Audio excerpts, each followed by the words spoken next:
Good morning po sa inyo lahat.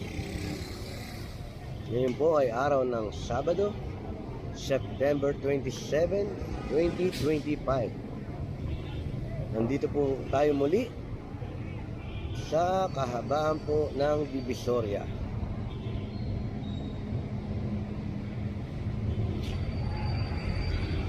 Muli po ay mag-update tayo kung ano po ang kaganapan na sitwasyon dito.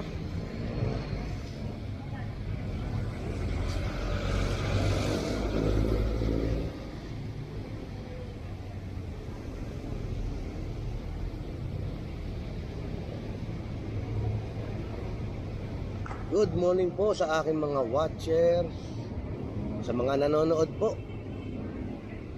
Good morning po sa inyong lahat.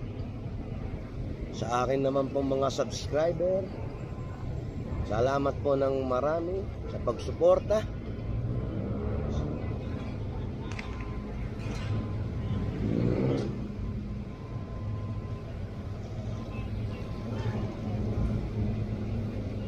Ngayon po ay nandirito po tayo sa Elias Street.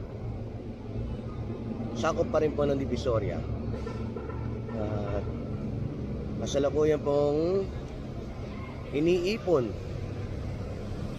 ng Leonel ang mga basura at hinihintay lang pong dumating ang compactor.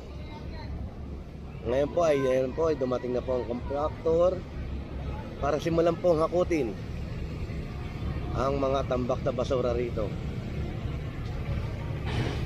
Katawang din po sa paglilinis sa kahabaan po ng Divisoria ay ang DPS sweeper.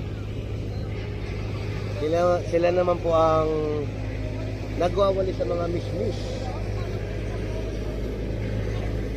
Iipunin nila para mahakot.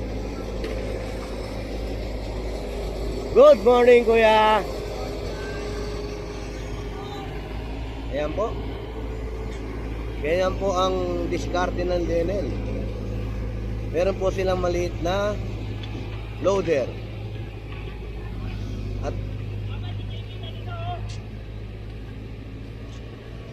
At isasampa po nila sa kanilang truck para mabilisan pong mahakot ang basura rito.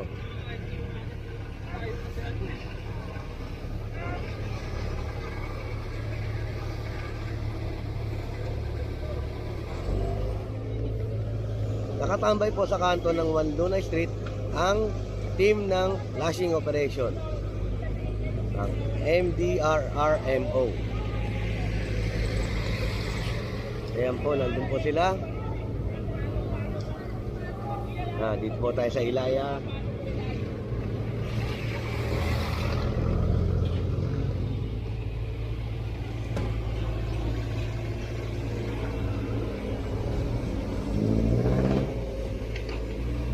Ganyan po ang diskarte ng Leonel para mabilis pong mahakot ang basura.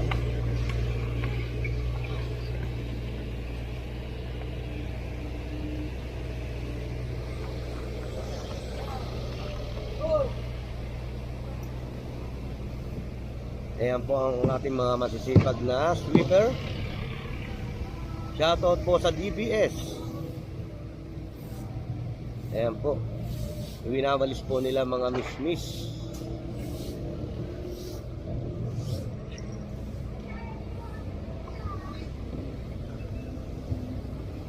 Tayo po'y papunta ng Carmen Planas.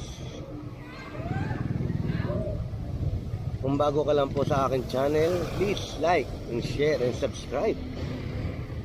And click the notification bell para po meron po kayong update, latest update dito po sa kahabaan ng Divisoria. Morning, te. Ayan po ang ating DPS sweeper, katuwang ng Leonel, pati na rin po ang MDRRMO sa paglilinis dito po sa kahabaan ng Divisoria.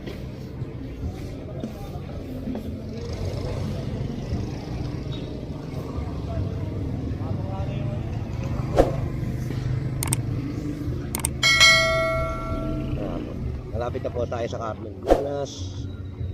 At kasalukuyan pong wala na pong mga tambak na basura rito.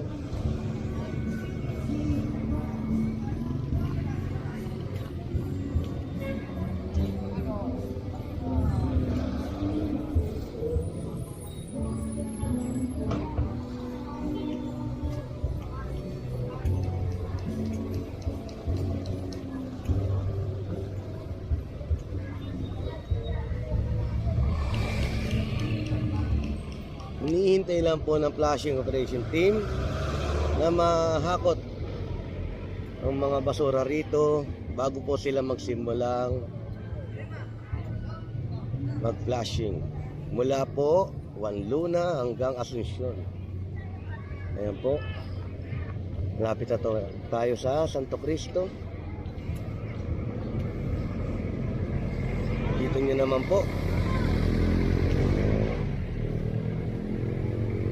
na wala na pong mga tambak na basura hanggang Asuncion po. Ayan.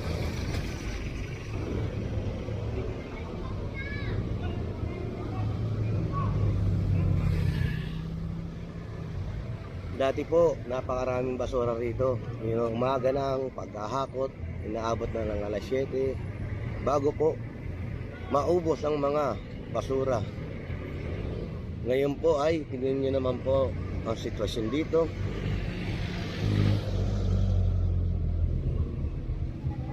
Halos wala na pong lahat ng basura. So yung mga sipag natin mga sweeper. Good morning kuya.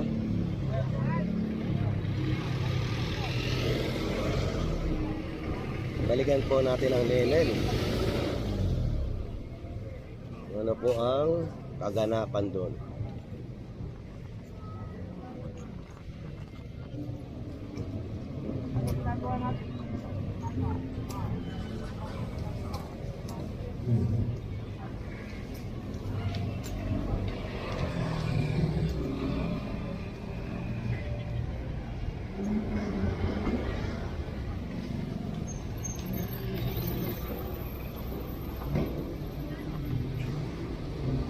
Shoutout po sa mga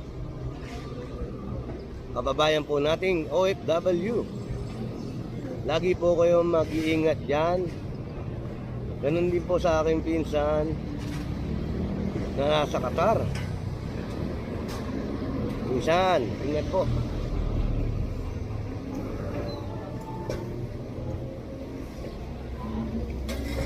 Ayan po, minawalisan lang po mga mismis ng mga basura. Iipunin nila, dadakutin nila na talagang totally wala pong matitirang kalat dito. Muli po, kung bago po kayo sa aking channel, please like and share and subscribe and click the notification bells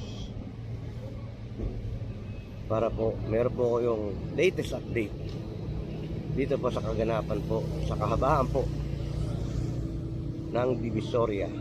Ayan po, hinihintay na lang po ng team leader ng flashing group na matapos tong paghahakot ng basura at magbibigay na po siya ng hudyat para simulan na ang pagpa-flashing.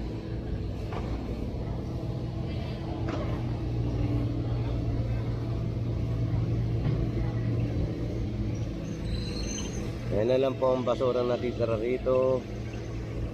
At pagkatapos po niyan ay kikilos na po ang flashing operation team upang magsagawa po ng pagpa-flashing. Muli po, maraming salamat po. Keep safe. God bless. Thank you.